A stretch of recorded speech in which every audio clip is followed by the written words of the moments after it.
Alright, so i-compute po natin kung magkano ang pwede mong kitain on a monthly basis if kumikita ka po ng $15 to $25 per hour.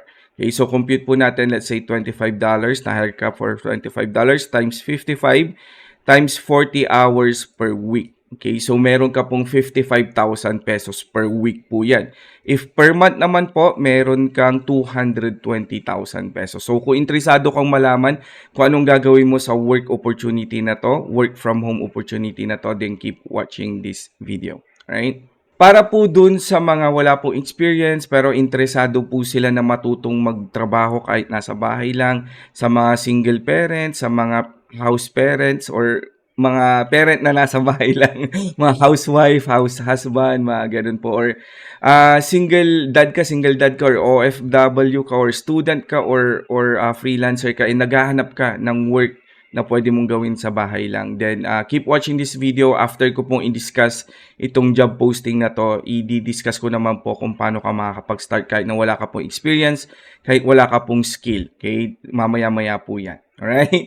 Para po dun sa mga interesado naman po sa job posting na to, nandyan na po yung link sa baba. Okay? Click mo lang po yung first link, mapupunta ka po dito. Okay? And kaka-post lang po siya 8 hours ago. And pwede po siya kahit na sino sa buong mundo po worldwide. And kukunti pa lang po nag-i-interview or nagpo-proposal or nag-a-apply. Okay? 5 to 10 pa lang po. So, less than 10 pa rin po yan. If medyo familiar ka po about Etsy, about e-commerce po, pero medyo hindi mo po alam yung actual na gagawin po. I-discuss po natin yung mga possible na kailangan mo pong gawin. Okay? So sabi po ni client, naghanap po siya ng isang SEO expert, product listing optimization specialist, and social media marketer and manager po, or yun nga, manager and marketer po. So yan po yung hinahanap ni client. Gusto niya po na i-boost po yung product description or gumawa ng mga best product description with SEO keywords po. Okay? So basically po, yung Etsy po is ito po yung Etsy. Okay? So para po dun sa mga hindi nakakaalam po sa Etsy, isa po siya sa pinakamalaking e-commerce store po sa US. Okay? So nag-focus po sila or sikat po sila sa mga apparels katulad po nito, mga POD na print-on-demand business na gagawa ka po ng graphics and ipiprint po siya sa mga damit, hoodie, sweatshirt, ganun po. Okay? And sikat din po sila sa mga jewelries, mga alahas po. Okay? And mga custom and personalized na product. Katulad po nito, personalized name necklace po ang tawag dyan. Ito naman po, sikat din po sila sa mga digital products po. Ito po yung mga planners, yung mga weight planners, mga to-do list planner, and so on and so forth po. In case na may e-commerce background ka na po pero hindi ka medyo familiar kay Etsy po, ito po yung sasabihin mo. Okay? Alright, so basically, ang gusto po ni client kapag halimbawa nag-search ka po ng women's necklace, okay? Ang gusto ni client is mapupunta po kayo dito sa first page, okay? Or kung di man sa first page, dito po sa mga first na lines po or first rank first, parang sa search, parang gano'n. Okay, so yan basically po yung Etsy SEO or SEO in general. Gusto po ni client, mapupunta po kayo dito sa harap. Okay, yun naman pong product listing, tingnan po natin yung example po ng isang product listing. Okay, so basically ito po yung product listing. Ito po yung mga pictures, okay, or mock-ups na tinatawag nila. Basically, since si client po yung gumagawa ng product, most probably po meron din po siyang mga pictures na isi-send po sa inyo, papagandahin nyo na lang po ng konti and i-upload nyo po.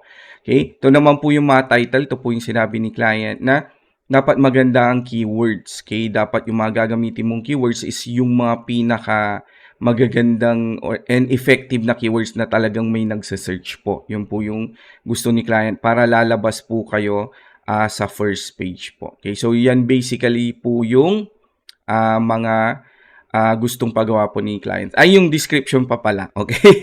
Yung description pa pala. Ito po yung description.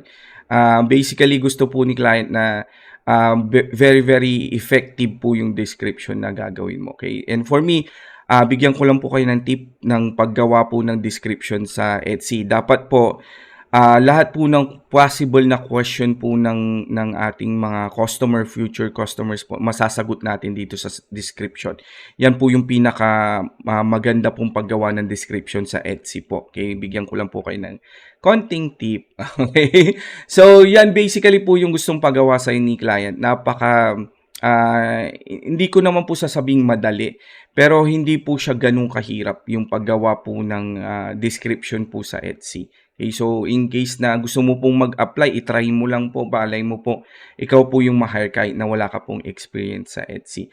Alright, isa pa po na gustong pagawa po ni client is boosting social media presence. So basically, ikaw pong magpo-post ng inyong mga product po sa Instagram and Pinterest. Okay, so if may background ka po about social media marketing and management po, i-try mo lang din po kasi minsan hahatiin po ni client eh. Na-try ko na po yun, dalawa po yung hinahanap ni client pero dahil sobrang na-impress po siya sa isang part ko po which is Etsy, na-hire pa rin po ako sa Etsy part, hindi po ako kasi ang hinahanap po ni client dati is Etsy and Shopify. Okay? So, na-hire lang po ako sa Etsy. And inunti-unti niya akong turuan sa Shopify.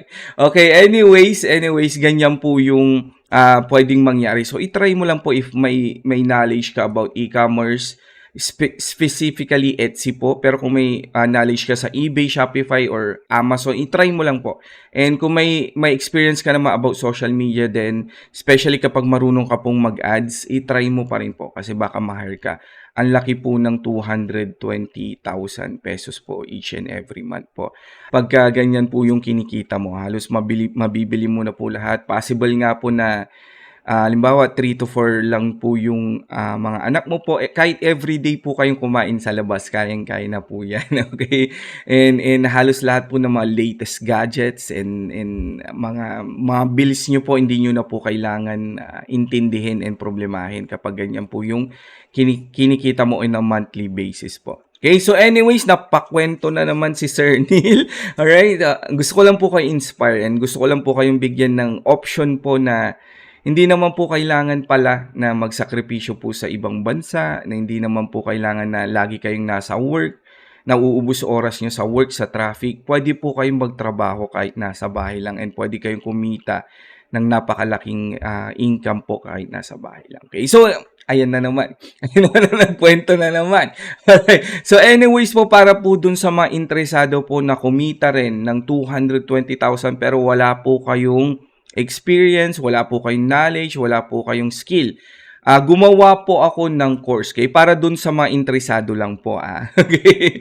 Gumawa po ako ng course, Etsy VA Masterclass po, okay? And in this course po, tuturuan ko kayo. Tulad nito po is hinahanap po ni client ang SEO expert, di ba?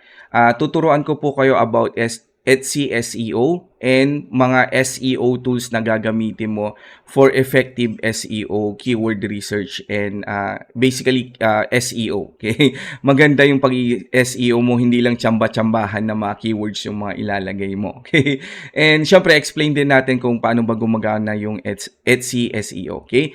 Next is, tuturuan ko po kayo ng product listing optimization. Okay? So, lahat po ituturo ko dyan sa product listing optimization from paggawa po ng magagandang mock-ups, paggawa po ng mga titles, paggawa po ng tags, meta tags, and paggawa po ng description. And pagki-keyword research, paano ka magkukuha ng mga tamang keywords na gagamitin mo and kung paano mo sila i-arrange. Okay? Kasi hindi lang isang keywords gagamitin mo. Katulad nito, halimbawa. Ito, di ba? Ang daming keywords na ginagamit. Alin ba yung uunahin mo? Alin yung sa dulo? Alin yung pipiliin mo sa dami ng keywords na mahanap mo. Lahat po yan ituturo ko po dito sa Module 4. And, di ba, naghahanap din si client ng social media management and advertising or social media marketer and manager na tinatawag nila. Kaya dito po ituturo ko sa inyo kung ano yung mga klase ng posts na ipopost nyo and paano kayo makikipag-collaborate sa ibang tao, ano ba yung tamang posting sa mga social media, paano ba kayo mag-interact, ano ba yung mga promotions na gagawin nyo, and so on and so forth po. So lahat po yan ituturo ko dito sa Module 5 po. And hindi lang po yan, tuturuan ko rin po kayo kung paano gumawa ng Pinterest ads po, okay, kung paano ka mag-Pinterest ads and Facebook ads. Kasi yung Instagram po hinahanap ni client, eh. Yung Instagram kasi same lang din po sa ads ni Facebook. So, dito po sa module 5 po tinuro ko kung paano po ads sa Pinterest and sa Facebook po. Okay? And syempre meron tayong hindi lang po 'yan ituturo ko po sa inyo. Hindi ko lang po kayo tuturuan ng mga skills po as an HCVA, kundi tuturuan ko po kayo kung paano po kayo makahanap ng client. Okay?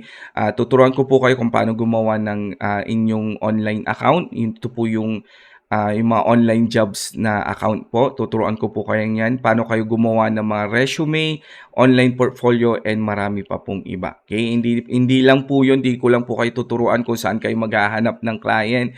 Okay? Tuturuan ko pa po kayo kung paano kayo makakakuha ng client. Di ko lang po kayo tuturuan ng skill. Di ko lang po kayo tuturuan kung paano maghanap ng client. Tuturuan ko pa po kayo kung paano kayo ma-hire or makakakuha po ng client. Okay? Tuturo po natin dyan kung paano natin i-approach client by creating a perfect and personalized cover letter. Okay? And lahat po ng mga pinakamahihirap and madadaling interview questions po, lahat po yan nandito po sa Module 10. So, ibibigyan ko po kayo ng mga scripts na pwede nyo pong i-practice hanggang sa ma-master nyo po. Para pagdating po sa interview, wala na po kayong problema. Masasagot nyo po ng maayos and with confidence. Confident. Ano bang, ewan ko kanong tamang word. Okay? Yung mga interview questions po. Okay?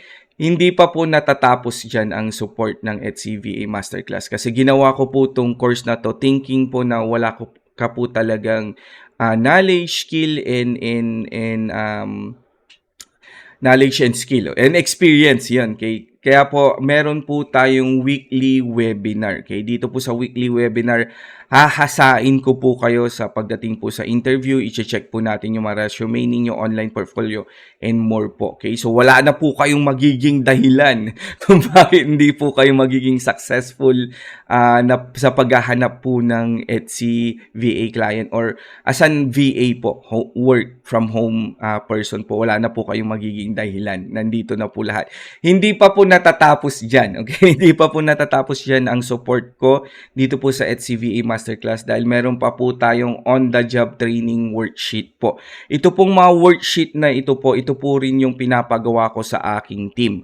Meaning po may actual work experience ka na po. Kasi yung papagawa ko sa iyo, yun din po yung ginagawa ng aking team. Halimbawa po itong SEO expert and product listing specialist worksheet po. Yan din po yung ginagawa ng aking product listing team. Okay? So, yung ginagawa po nila, gagawin mo rin po, ibig sabihin po, may experience ka na. Pag hinanapan ka po ni client ng sample na gawa mo, may pwede ka pong ipadala. And pag nakita nila po yung mga sample na gawa mo po, hindi po itatanong ni client, hindi po siya magda-doubt if may experience ka or wala. Hindi lang po yan, meron pa po tayong social media manager worksheet. Okay? So, palimbawa, nagkaroon ulit ng ganitong klase ng job posting na may $25 per hour or 220,000 pesos na offer po.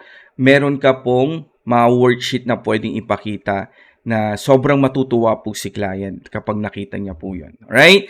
So, para po dun sa mga interesado pong mag-enroll, may link po dyan sa description. Yung second link po, i-click mo po yun para makapag-enroll ka po if interesado ka po. If gusto pong kumita ng 220,000 pesos then in the near future po. If interesado ka lang po. Baka yung iba po kasi hindi interesadong kumita ng 220,000 pesos each and every month po. Pero kung ikaw yung isang tao na pagod ka na po na nakikita yung asawa mo, yung mga anak mo po na hindi mo maibigay yung buhay na gusto mo, hindi na halimbawa sa field trip po hindi makasama yung mga anak mo kasi sakto lang po yung pera ninyo or hindi kayo makapunta ng iba't ibang lugar kasi sakto nga lang din yung kinikita niya.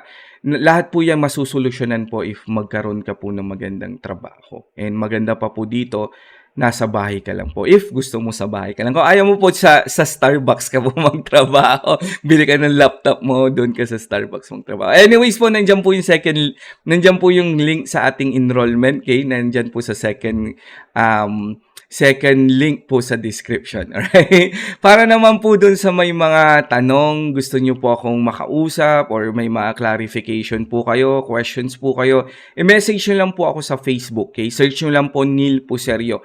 Yung profile pic ko po, yung kaparehas po ng profile pic ko dito sa ating YouTube channel. So again, thank you so much for watching this video, especially kapag umabot ka po sa part na to. Ibig sabihin po nun talagang gusto mong baguhin yung buhay mo. Right? So again, maraming salamat po. Thank you po ng marami. Right? So again, this Neil Puserio. Have a great day po. And thank you po sa ating lahat. And God bless po. God bless po sa ating lahat. Right? So thank you and bye-bye.